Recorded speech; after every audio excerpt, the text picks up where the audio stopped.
The new M4 MacBooks are incredibly fast and power efficient. Everything modern Windows gaming laptops try to be, but it's still not most people's first choice if they're going out trying to buy a gaming machine. Apple's been pushing gaming on their devices a lot though lately, and it might be time to reconsider what you think about being a MacBook gamer. So what we've done is get a base model M4 MacBook Pro and pitted it up against whatever the closest priced Windows gaming laptop I could find at Best Buy was. That happened to be this Alienware M16R2 that was marked down a scooch, but still a pretty good representation of what's available hardware-wise at the price point. The MacBook Pro 14-inch has a new M4 chip with a 10-core CPU, 10-core GPU, 16 gigs of memory, and 512 gigs of storage that costs a butt ton to upgrade, while the Alienware's got a 16-core Intel Core Ultra 7 155H, a laptop 4070 discrete GPU, 32 gigs of DDR5, and a 1 terabyte SSD, both of which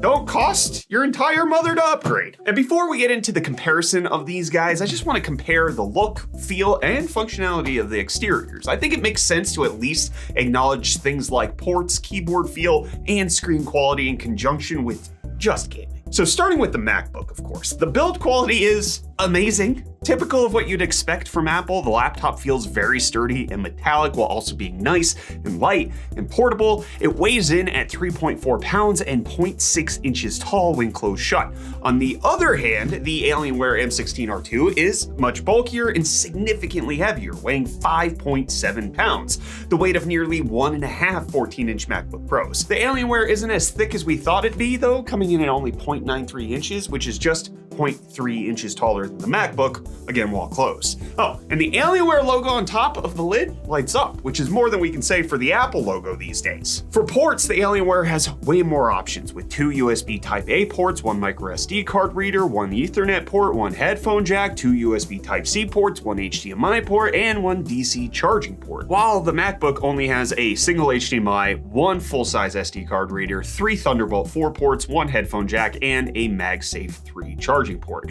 But you can always just use one of those dongles Apple loves so much to get the same features as the Alienware laptop, unless you're one of them anti-dongler types. But Thunderbolt 4 is nothing to be sneezed at. You get a ton of bandwidth to expand it into something. If you have a dock at your desk, just one cable can get you a whole lot. But for the display, the MacBook has a 14.2-inch XDR display with a resolution of 3024 by 1964, which is higher than the Alienware laptop and has way better color accuracy, but the MacBook only has a refresh rate of 120 Hertz. And let's not forget about the Apple notch. Love it or hate it, it's still there. The Alienware, however, has a 16-inch QHD Plus display with the 2560 by 1600 resolution, and while that seems overall worse than Apple's, it's also double the refresh rate at 240 Hertz. But that honestly doesn't really matter unless the machines can actually push that high of a frame rate. The MacBook also features Apple's iconic Magic Keyboard with a Touch ID power button. While flatter than other laptop keyboards, they still feel very solid to press down on and barely need any pressure. While for the Alienware, the keyboard is a bit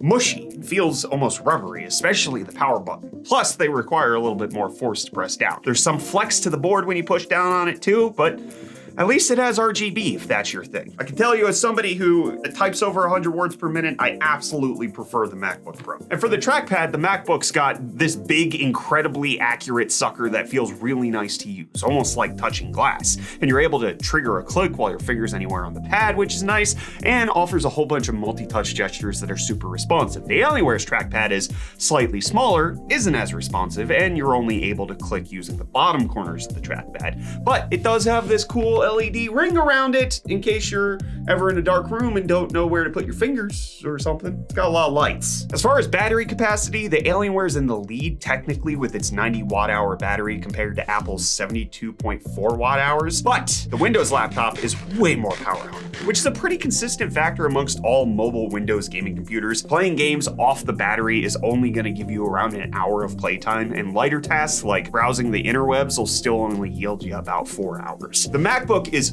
way less hungry though. One of the biggest benefits of using a MacBook compared to a Windows gaming laptop is that it's incredibly power efficient and lasts way longer off a charge than others at its price point. This is something that we complain about a lot in this office and why most of our team has switched over to using Apple computers at this point. Apple claims the M4 MacBook Pro can provide up to 24 hours of battery life, and from our testing, that seems pretty accurate, especially if you're just doing that internet web browsing stuff. I go a whole day without ever thinking about plugging this thing in. But I also brought it to CES, had to edit a few videos, and I also didn't think about plugging it in either, which is a huge difference between the MacBook and the Alienware. And honestly, you could probably go a couple days of intermittent use on a single charge on this laptop and you'd still be good. So I guess bigger isn't always better, huh? Take that, Kyler. Also, I just want to say the Alienware M16R2 came with stickers and the MacBook didn't. Apple has been slowly rolling back on putting stickers on their device boxes since the beginning of 2024, and dang it, that's just not right. So now let's get into the gaming side of things. For benchmarks, we tested a handful of games using the same settings for both laptops. However, one major problem macOS has when it comes to gaming is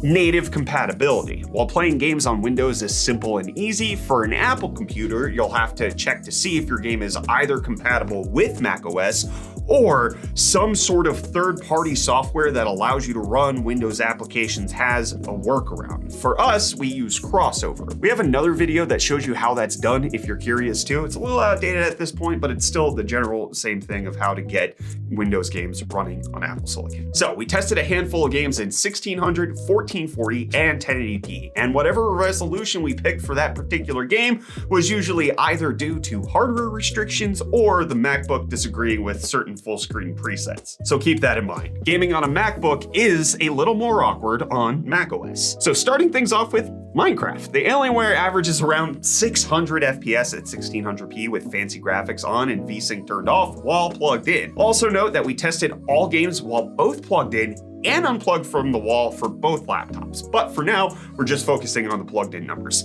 600 frames is pretty impressive though. And while the MacBook only averages around 140, that's still not bad by any means. Minecraft runs super smoothly on both of these computers, even if this is a fraction of the Alienware. For League of Legends, the Alienware averages around 280 FPS at 1440p on very high graphics settings, while on the MacBook, it only averages around half of that at 120 frames. Regardless, I'd call either of those pretty solid, and unless you're some kind of crazy League player that clicks all around the map like your Faker, you might not notice too much of a difference between the two. The performance disparity gets a little clearer with Counter-Strike 2 though. The Alienware is able to run at just under 200 frames on medium settings at 1080p, while the MacBook we were getting around 85 with lag spikes here and there. Still above 60 though, so it could be a lot worse, but not the best for a competitive esports game. Similarly with Cyberpunk 2077 on high graphics at 1080p, the Alienware comes in at just under 90 FPS, while the M4 MacBook barely squeaks out 35 frames per second.